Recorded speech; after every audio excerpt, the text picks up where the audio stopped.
Hello and welcome back to Calculus 1.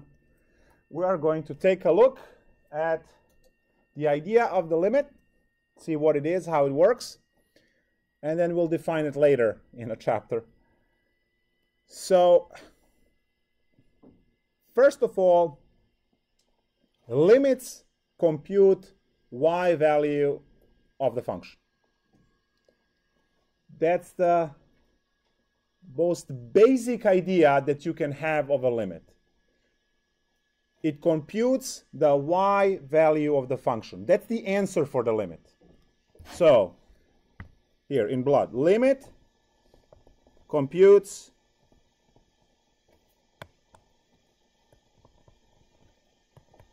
the value of the function. Now, you might say, well, wait, if I can compute it with a pre-calculus 1 by plugging a number, why have it? It computes it in a different way. It computes the value indirectly.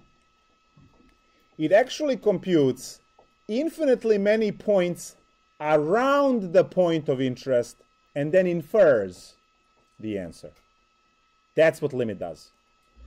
So, you will see that f of x equal x squared, f of 3 is 3 squared is 9, and you will see that the limit of x squared where x goes to 3 is also 9, because limit computes the value of the function. However, these are done in a different way. So here's how this works, explained with the graph.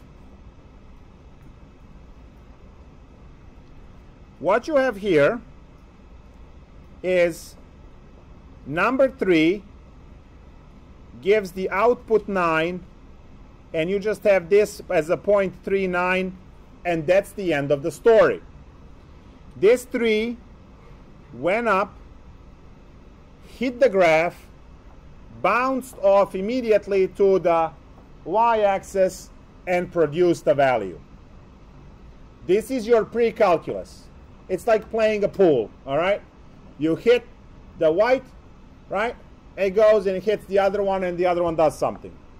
So your pre-calculus was the 3 will go up or down, whatever the function is, and bounce off onto y, and whatever number is on the y is the answer. End of the story. The limit will compute the same value in a much different way.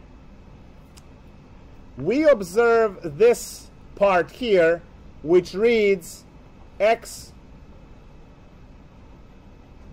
approaches 3. This word approaches is motion. And calculus, at its core, is a study of motion, developed by Newton and Leibniz. So, when you have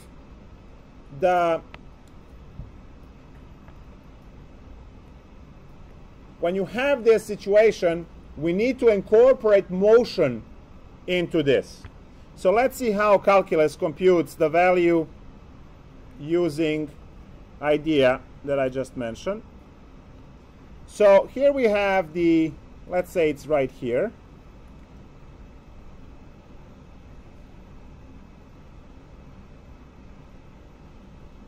All right.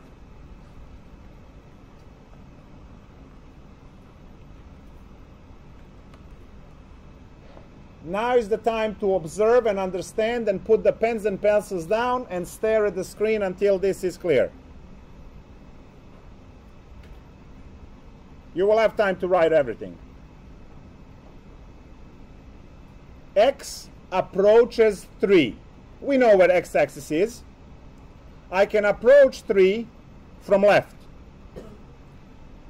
As I am walking on the x-axis towards 3, the point will be walking or writing the function up.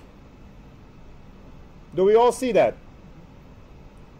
which translates into a motion up on the y-axis. All three of these happen at the same time, simultaneously, right? From the other side, I can approach 3, right, from the right, which means fall down the function, fall down the y value. Observe that when these two collide at 3, the red and the blue, they also collide at 9 on y-axis. Do you see that? Now, it's very important to understand that in this procedure, I never used 3. I used all the values up to 3, or all values behind 3 coming to 3. So if you're looking at this from the left, right, I used, well, on this scale, I used 1, 2, 3, right? 1, 1, 2, and then so on. But technically, what I'm using is 2.9, 2.99, 2.999, 2.9999, 2.99999, right? So it's getting closer and closer and closer and closer to 3. I never use 3. From the other side, I use 3.1, 3.01, 3.001, 3.0001, right? And I'm getting closer and closer and closer to 3 from the right. These motions of me approaching, using numbers that are closer and closer and closer to 3, those motions, all when you have a point that is approaching, see this point from here reflects there, this point from here reflects there, and you can see how it's closer and closer and closer and closer to 9 as it gets closer and closer to 3 at the same time. From the other side, it's going to do the same thing.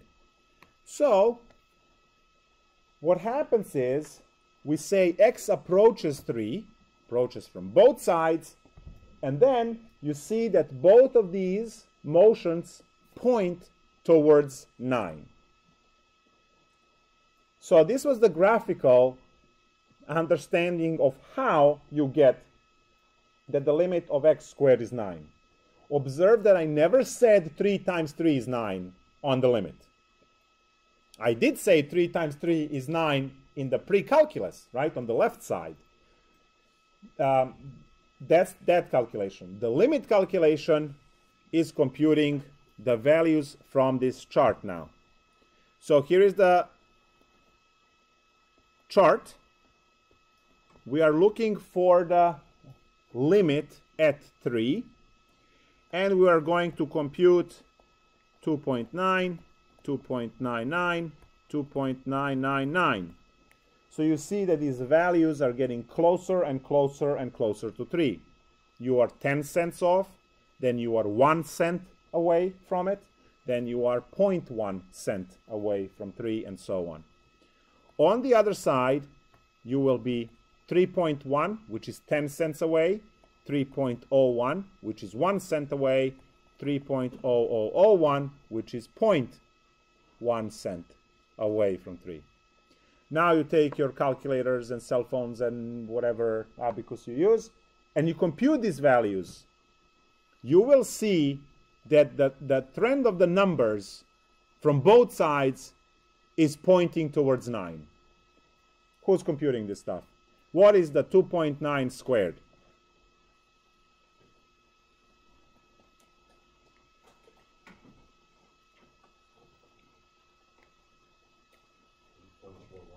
$8.41.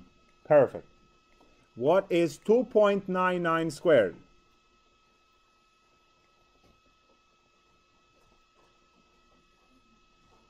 How much? 8.94. Great. And how about 2.999 squared?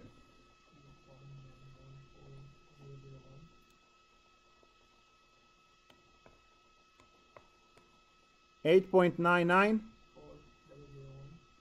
001. Okay. Do you see how you went from 841 to 894 to 899? Do we see how this blue is pushing into a 9? The numbers are rising to become 9. Now let's calculate the other side. What's 3.1 squared?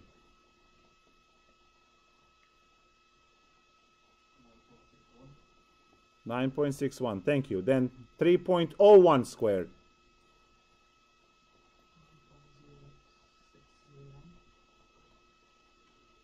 And then 3.001. 9.006001.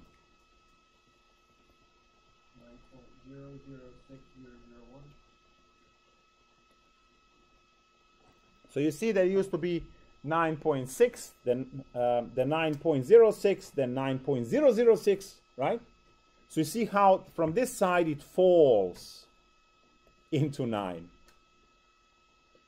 Limits compute infinitely many points around the point of interest. They do not compute at the point of interest. Pre-calculus, which is what we reviewed, is computing at the point. Limits compute everywhere else but at the point. So it's a completely different picture. Now, it's very useful. Let's say a section of the bridge is missing. Which approach? Is it a pre-calculus approach or a calculus approach to fix it? Clearly it's a calculus approach, right? Because you're not going to levitate there to fix it. You will be on the parts of the bridges that still stand and then filling in the gap, right? So it's not a foreign concept. It's just something that you haven't used yet. But it's very interesting to see how it works.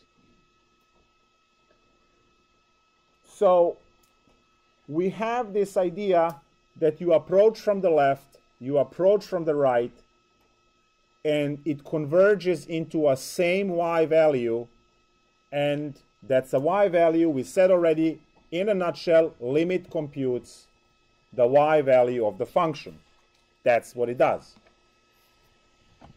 Now,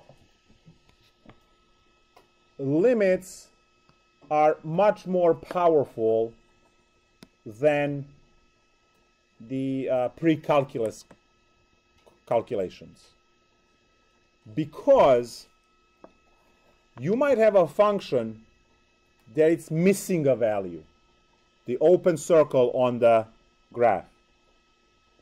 The limit would be able to detect and compute the value for that point, and the pre-calculus would not.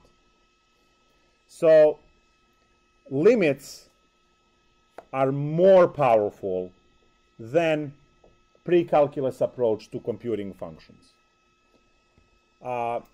Also, limits involve motion, and then we have the limit definition of the derivative, the limit definition of the integral, called the Riemann sums.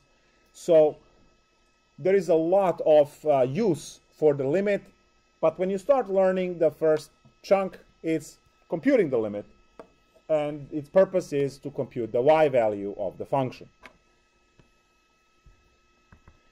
So if you are observing some random function that has a hole,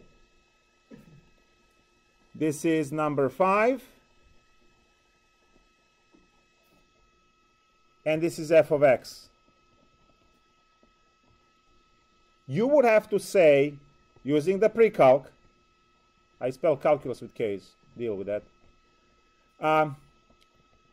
f of 5 does not exist, because you can't compute. You need to hit the function in order for it to bounce into y-axis.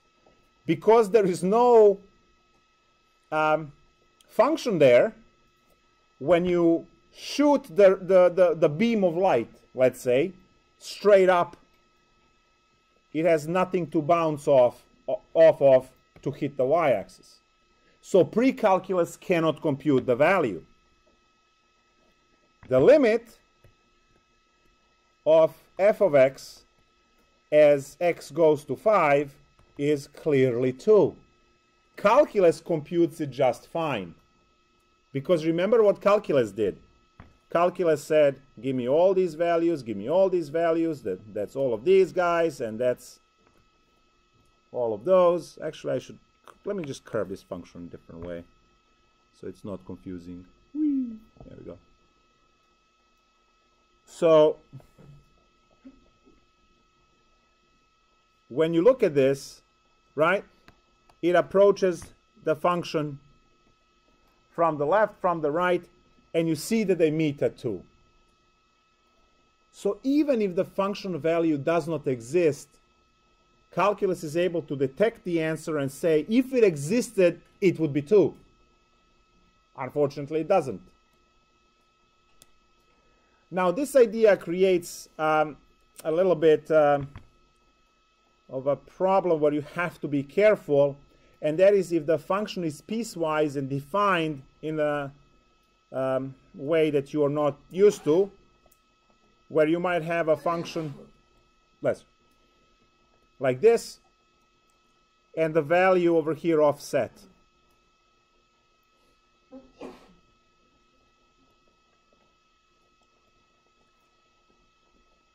Now, I started learning, you sneeze once, you sneeze 3 times, all right. So, looking at this,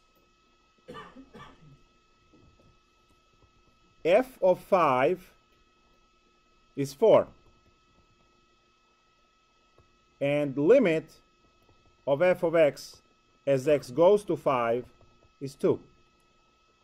You have to be careful about that. So this function is defined that this one point is dislocated. It's somewhere else. So it's not continuous with the line, right? So now, if you are to shoot the ray of light, right, beam of light, from 5, it will pass through here, but it will bounce off of the point and give you that the pre-calculus answer to this question is 4, right? But the calculus says it should be 2. They're both correct, right? Because they detect different things. And the goal of this chapter is to establish what's what and how these things work. So one more time from scratch over here. Limits compute values of the function. They compute y values of the function, and that's the end of the story. How does it do it? You approach the point of interest from left and the right, which translates into the motion on the graph, which translates onto the motion of y-axis. And they converge onto same point, and you can capture that in the chart. If the power of the limit is such that if the function doesn't have a value at the particular location, calculus will still detect the answer because it doesn't compute at the point, it computes everywhere around that point. And then, at the end, if the point is dislocated somewhere else, that point will be the pre-calculus answer, where the limit, which is the calculus portion, will still say that the answer is 2. And sorry, I did not put the arrows. So here are the arrows, and you can see that you are traveling down the line, which is traveling up to this point here.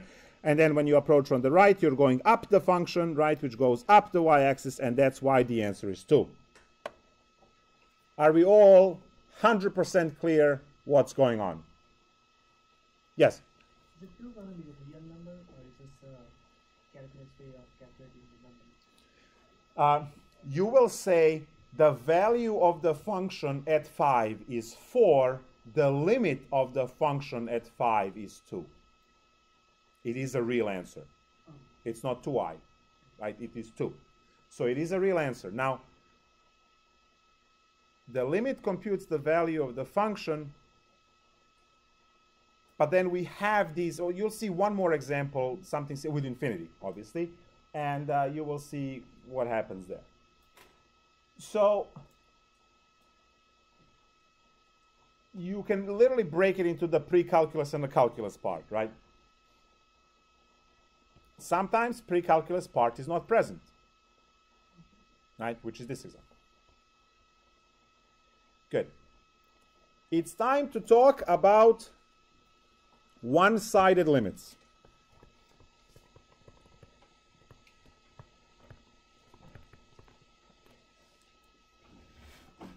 Which will eventually lead into a talk of limit does not exist, the overall limit. One-sided limits always exist. And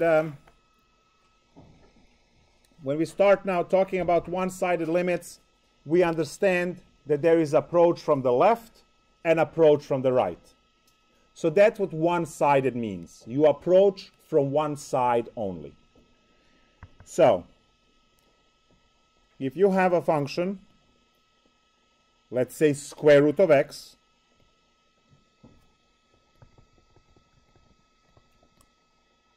and you want to find limit x approaches 0 of square root of x, you need to put a plus on 0. Because this notation plus means you are approaching from the right. Observe the picture. 0 is the only point that you can approach from only one side. There is nothing left of 0. Make sense? There's no graph on this side at all. So I cannot approach from the left in this case. I cannot approach from the left. So we have a notion of approach from the left, approach from the right, and those were my red and blue arrows that I had before. So now, we think about this. It's just a notation, okay? We know that the answer here is 0 because the answer to the right, it's a 0, 0 point there. So when I do just this, this is 0 plus, approach from the right.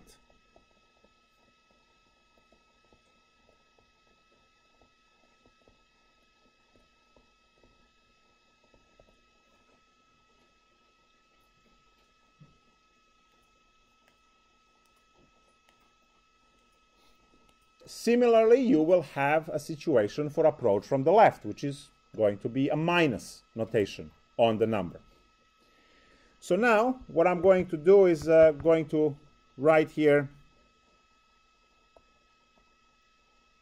left-sided limit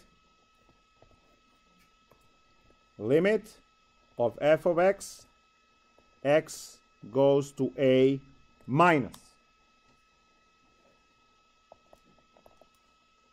Right-sided limit, approach, right? Limit x goes to a plus f of x. So those are the left and right approaches. And earlier I used red and blue arrows for the two different approaches from left and from the right. So now we go back to our picture that we had before and we look at the situation. So blue was the limit x approaches 3 minus of x squared, and the red is the limit x approaches 3 plus of x squared. So that's what they are. Now we just gave them the name. You've seen it. You understood it, what it is. Now we have a name for them. So all of these calculations belong to the limit approach from the left, and the other calculations are for the other limit. Now, the major theorem for limits states, if the left and right approach give the same number, overall limit has that as its answer. If they approach different values, limit does not exist. That is the huge theorem, and you will use it a lot to solve a lot of problems. So, I believe it's called Theorem 2.2 or whatever in a textbook, but it says like this. If limit x approaches a minus of f of x is the same as the limit x goes to a plus of f of x equals, let's say, some number L, which is the limit, then limit x approaches a of f of x is L. Otherwise, limit x goes to a of f of x does not exist. We put D and E.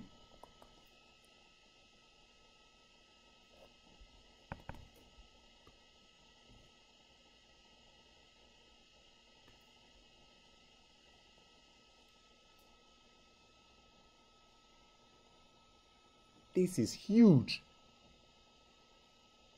Huge deal.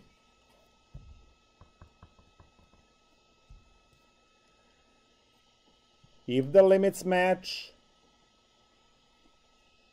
the limit is whatever the number is. If they don't match, limit does not exist.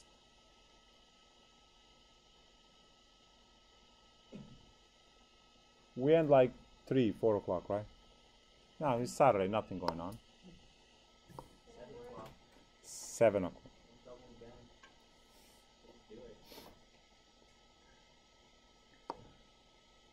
So,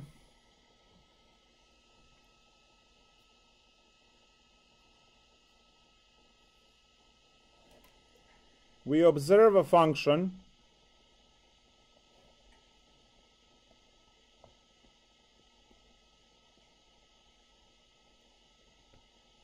like that. That's our f of x.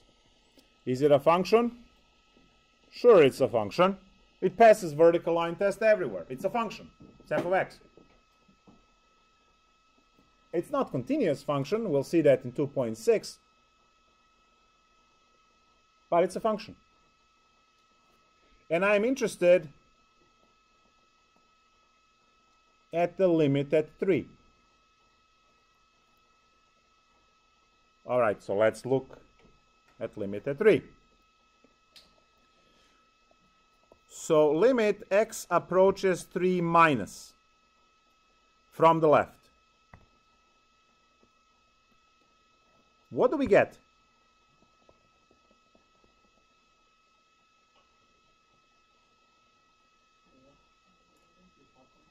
Yes, the top one. So we get 3. Right? And then limit x approaches 3 plus, which is from the right. What do we get? 1. So what? Very good. Overall limit x goes to 3 of f of x does not exist.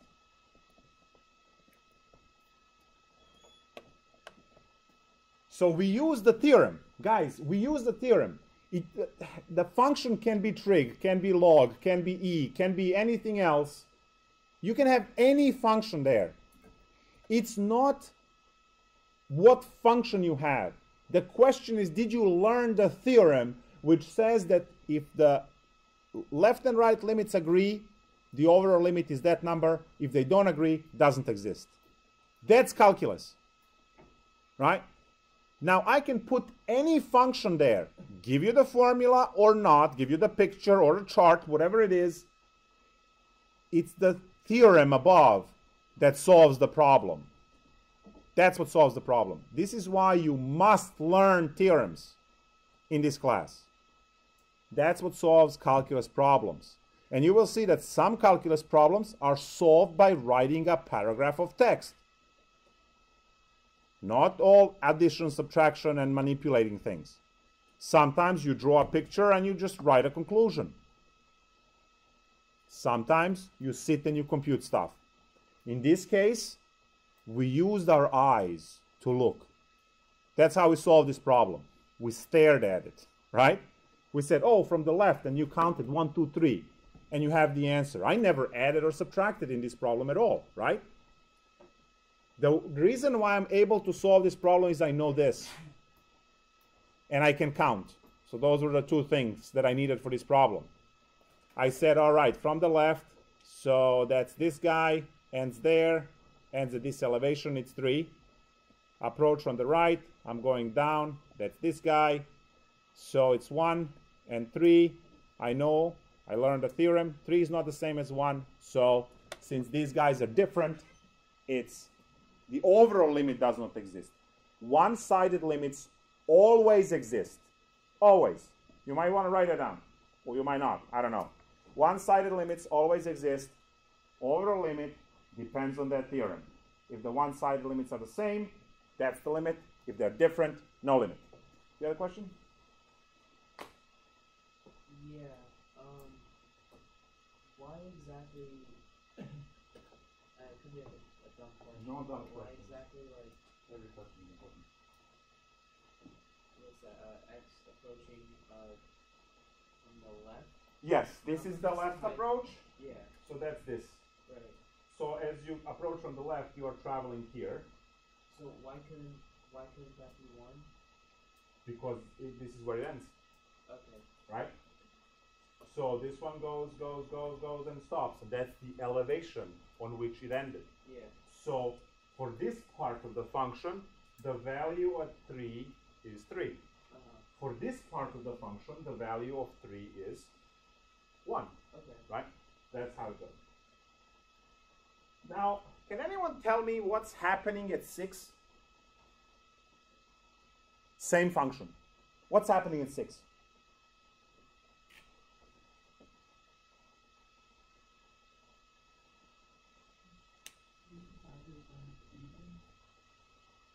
Yeah, it's 3. Right? The overall limit is 3 because you are approaching this point from this side, and they end up being the same. Right? So, see, calculus deals with weird situations. Pre-calculus can deal with the basic stuff, where everything is continuous and beautiful, right? And colorful. Calculus deals with tough situations. What are we going to do here, right? Can we figure stuff out? At 6, we have 3. At 8, we have 4, right? Overall limit. So, I'm going to write that down now. Just, so, limit x approaches, let's do 8, of f of x is from the left is 4. Limit x approaches 8 plus from the right is 4. 4 equals 4. Overall limit x approaches 8 is 4. End of the story. So you said that one-sided limits always exist. So in that example that you did before with the square x graph, what would be the limit for that? Well, when I said always exist, I mean the answer to it. I mean, I see. Yeah, I see the technicality, which is actually good thing to make clear. Yeah. So, like there are 2 states of non-existent here, right? It's impossible to do left limit here because there's nothing to work on, right? When I say limit does not exist, that doesn't mean that you can't even talk about it, because in this square root problem you're not even able to talk about left approach. If you're able to talk about left or right approach, it will always have an answer. That's The answer yeah. So you will never have does not exist as an answer on the one-sided limit. That's the... Did I just confuse you again?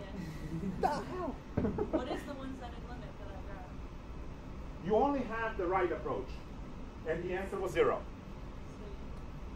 So you have the answer is 0.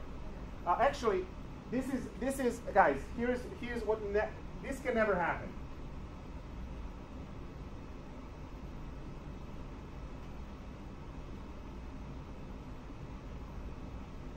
This is impossible.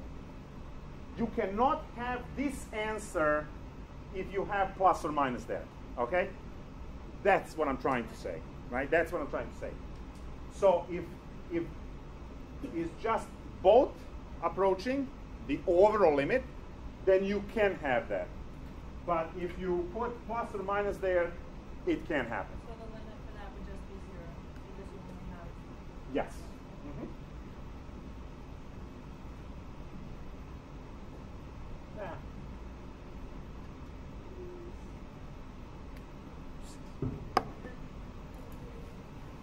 Yes. For that one, let's say instead of having the value static circle there, it would be an open one. Would that make it Still 0. Still 0. Because remember, we do not compute at that value. All other infinite number of values that lead to that 0 are still there, and they compute and they point towards 0. So whether it's open or closed out there, whether that value exists or not, the answer will always be 0 because the limit doesn't compute at the point of interest, it computes around the point of interest, which is how it's different than your pre-calculus. Yes? If you had something like 1 divided by x minus 3. That's the next example. I guess maybe I'm just trying to put it into a concept. You're going to say that approach to the result when the approach is when x is 3, it's undefined, but you still say that We are actually going to have answers for both one-sided. That's the next example. So I'm going to do it because well, actually, we're doing it now. So, which is the next step? So the next step is to analyze one-sided limits of 1 over x. And then you can shift, right? Either way. So we're looking at the function y equals 1 over x. And we know that this function graphs, like we memorized the basic shapes. So we know it graphs this way.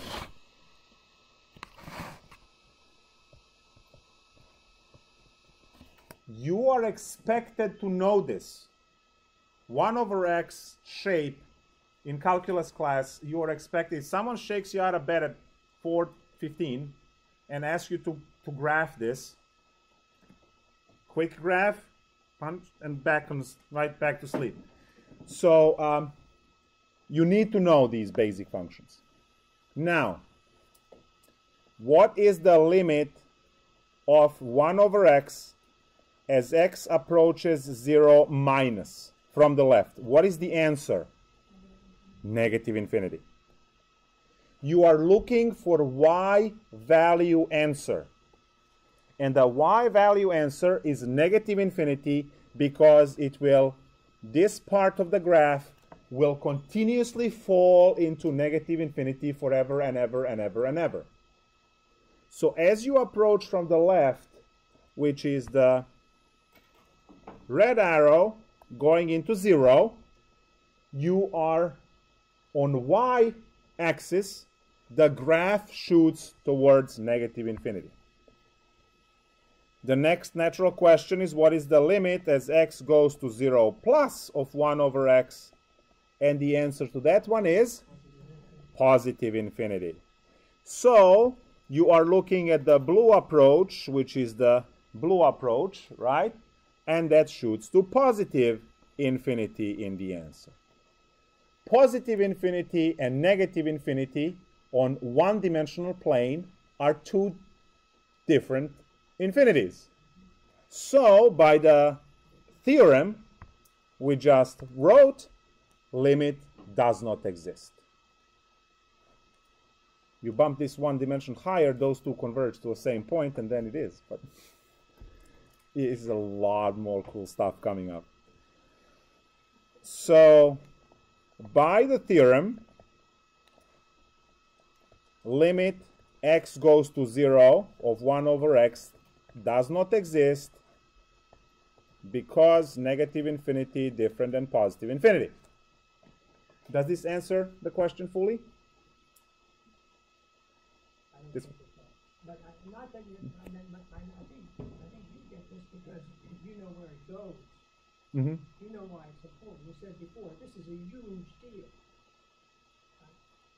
I think you could take this whole part out and then do differential and integration. I don't see where it fits in. That's my problem. Okay, let's fit this. Shall we work on this function? Let's fit it right away. Okay. So the outlet that you see is generally 118 volts. We call it 110, right, because of the voltage drop. So by Ohm's law, the current is equal to voltage divided by resistance, where the voltage is going to be 110 volts divided by whatever resistance you put in. What happens when you send resistance to 0? Remember that the limit of x going to 0, x in denominator, which is our r now. So what happens is, as soon as you send r to 0, you are creating a short circuit. What happens when you short circuit those two? What do you get? You get a mini explosion, right? Why? Because you are trying to approach infinity. As soon as r tries to go to 0, current tries to go to infinity. Current is proportional to temperature. If this goes to if this goes to infinity, this wants to go to infinity. Infinite temperature over infinitely small interval of time. So this is how all of it fits when you start working on applications. However, our education unfortunately doesn't work that way, so we just say, here's your left and your right limit, and good luck if you ever recognize how to use that in your physics class. Then it's gonna, so I just dump it on your physics professor and I say, okay, teach them now how to use this immense math in the physics, and then your physics professor is gonna dump everything on your engineering professor and say, all right, so now they have math and they have physics, so now let's build a fork, right? That's how the layers of this go. So when you look at this trend here, your resistance axis would be here, your current axis in amps, which is I, would be here, and you would have the same drop off. So as soon as your resistance drops down to 0, the current becomes infinite, and immediately temperature becomes infinite, and you have the explosion in the, which is just little, it's not the explosion that takes out the building, but it's, you get sparks when you, and then obviously the circuit breaker kicks out as a protection. So that's the best I can do right now. There's more, obviously, to everything. So, great, we analyzed that one. So now I believe we did all of these things, one-sided limits, done. Charts done. Relationship between theorem is done. That's done. Oh, wow, that's it. That's so disappointing. All right, great. What I'm going to do now is I'm going to display a problem from the textbook there. You all try to do that problem, talking to people in your neighborhood, right? You can approach from the left or the right. Well, actually, people at the end of they can only do one-sided approach. And then the application. magnification is immense. I told you guys, it's calculus.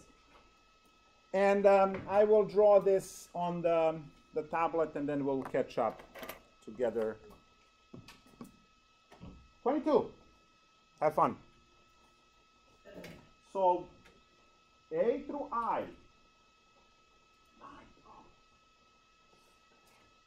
I hope you can all.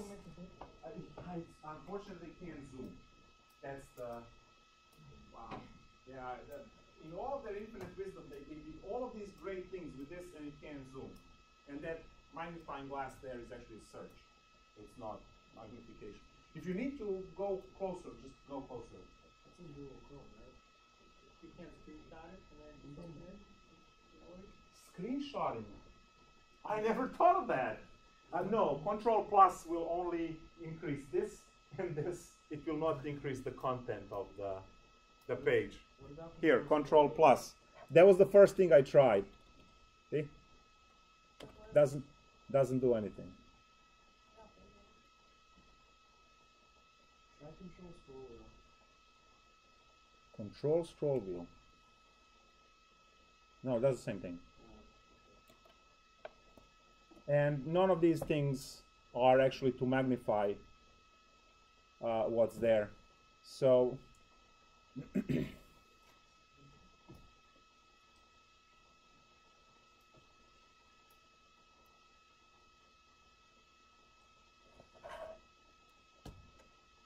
Alt print screen.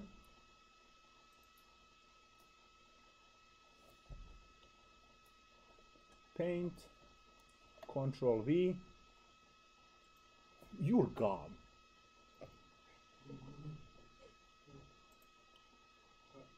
Is this zoom?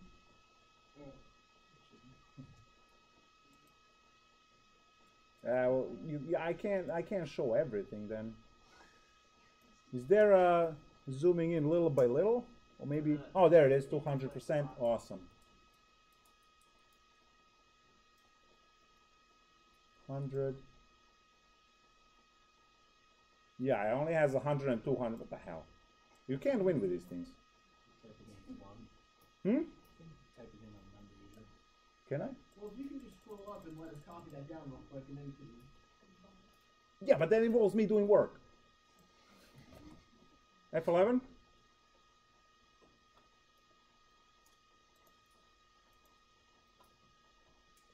F11 doesn't work. View.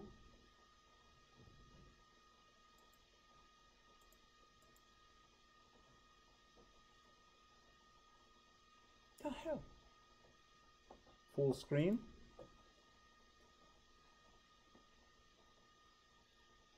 There's a tool called a snipping tool. Yeah, I might be doing this on my tablet, so I should be doing this on my tablet, so I don't have to deal with this nonsense. If you use a snipping tool, you can just kind of like crop the. Or you can crop that too, but I'm just saying like crop the actual problem and just like Yeah. full screen it. Yeah, I just can't win with these things now. At least you can all write down the problem, and I'll switch to the This is why I lose color in that double. I have a solution to save this screenshot and hopefully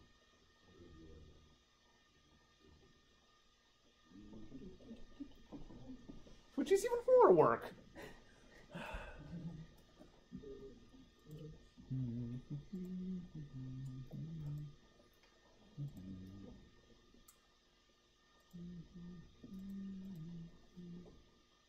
What the hell? Get out of here.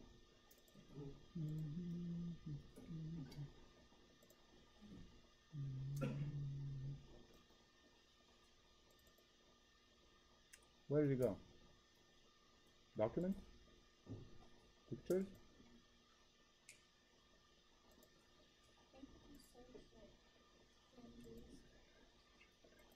Seems like a lot of effort being put in right now. Well, that's how I roll.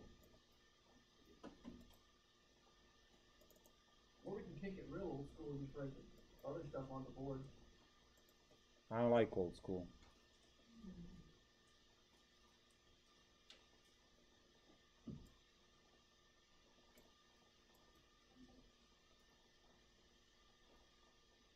All right.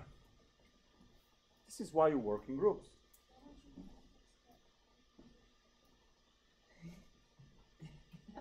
Please go properly. I'm done for the day, for the week, okay?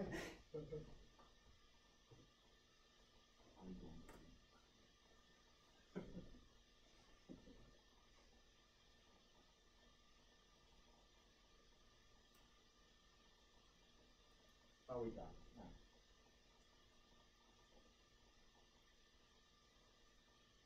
I think it was worth its time, probably.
Done with all mine?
Right, part A.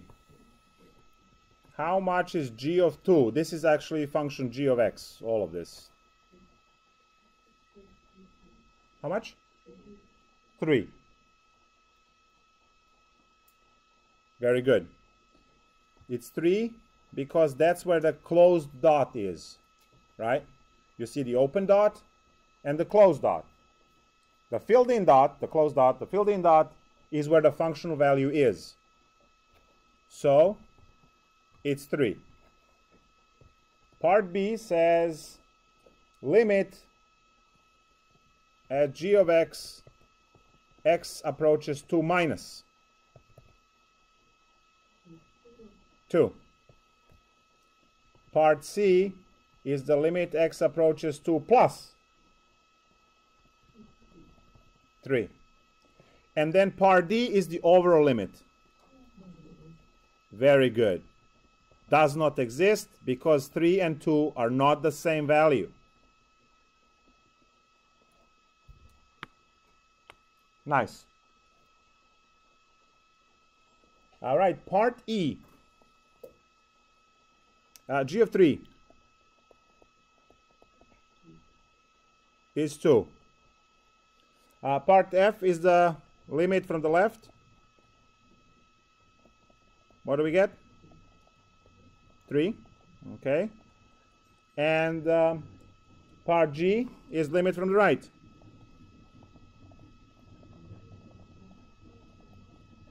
What do we get? 2. So how about the overall limit doesn't exist again? How about G of 4? So G of 4 is 3. And how about limit x goes to 4?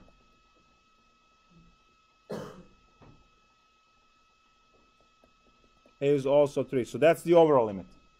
Those are the H and I.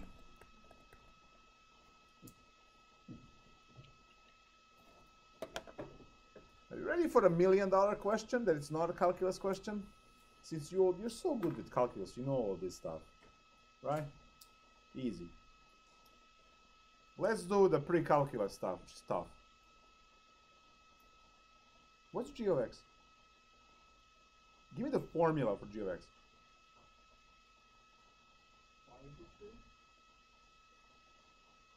Nope.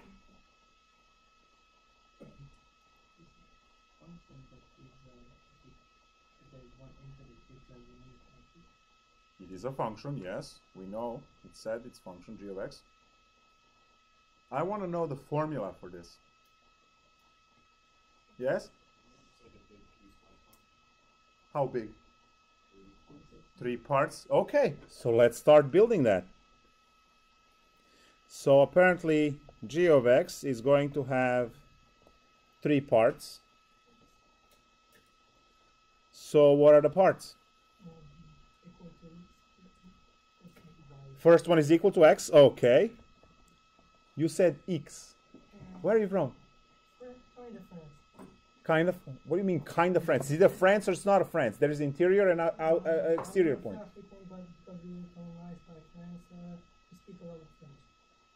So you are from North Africa? Yeah. So you're from North Africa. Okay, good. Speak French. Okay, great. So yeah, because we say X and Y where I'm from. So I understood actually. I had a student last year who, I'm not Polish, but I could somehow fix to understand some of it. So one student was replying in Polish and it worked. All right, so X, good. We have X for the first part. What else? The domain for that X, on which domain that X operates? 0 to 2. Now, the open and closed circles will determine is it equal or not equal. Good. So we have the open circle at 2, so there's no equal there. Great. So this is the first line. G of x is equal to x for the domain 0 to 2. All right. Second line. What's the second line? 3. Nice. For what domain? 2 to 3. Good. And what signs should I have?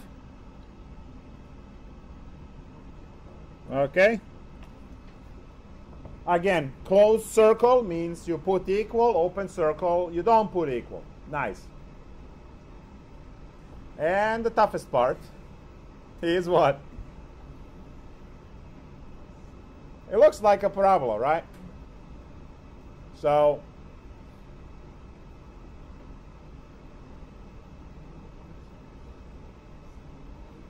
where are the pre-calculus skills when you need them, right?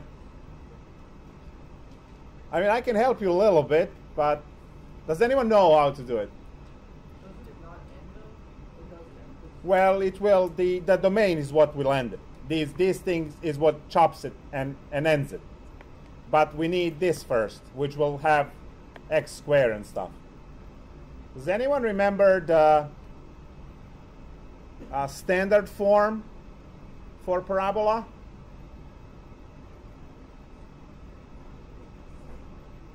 X minus h the whole square plus Yeah, that one. Y equals a x minus h squared plus k squared. And hk was what? h and k with Vertex, right? So what's the vertex in this case? 4, 3. Nice. So 4, 3. So far we have a x minus 4 squared plus, it's not k squared, it's just k. 3. This is what we have so far. Now we also know that this needs to be negative because it opens down, so a is definitely less than 0. Right? So now all you need to do is to pick. See, you have this. You need to calculate a. Pick any point other than the vertex. You can pick this point and plug in x and a y, compute a. So that point is 3, 3. No, 3, 2. 3, 2. So plug 3 here, plug 2 here, and that computes your a.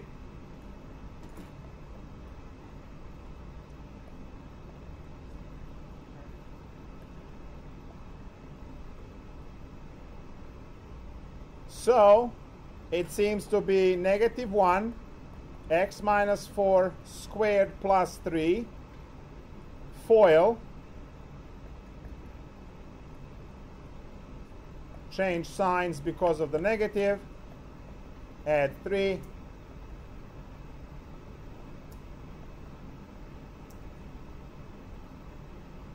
minus x squared plus 8x minus 13.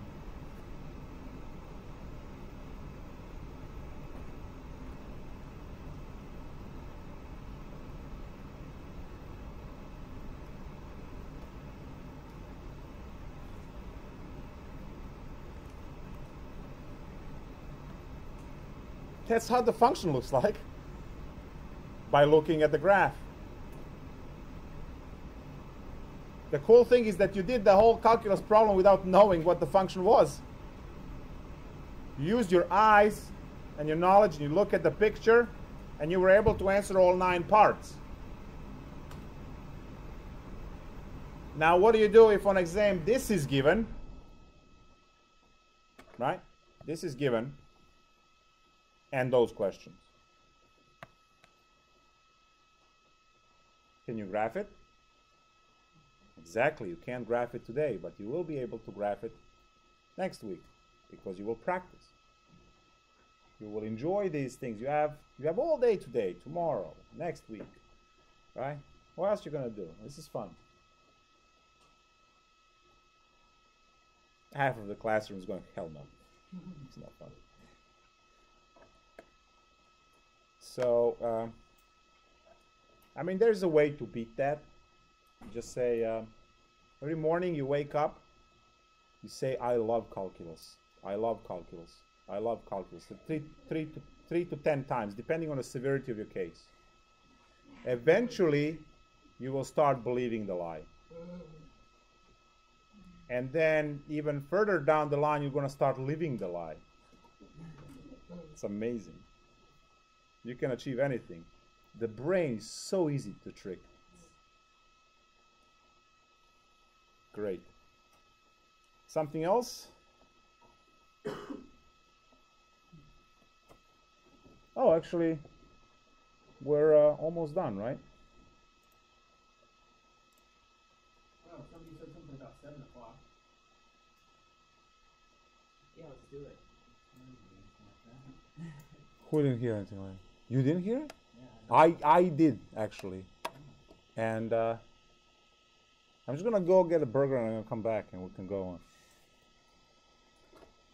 on.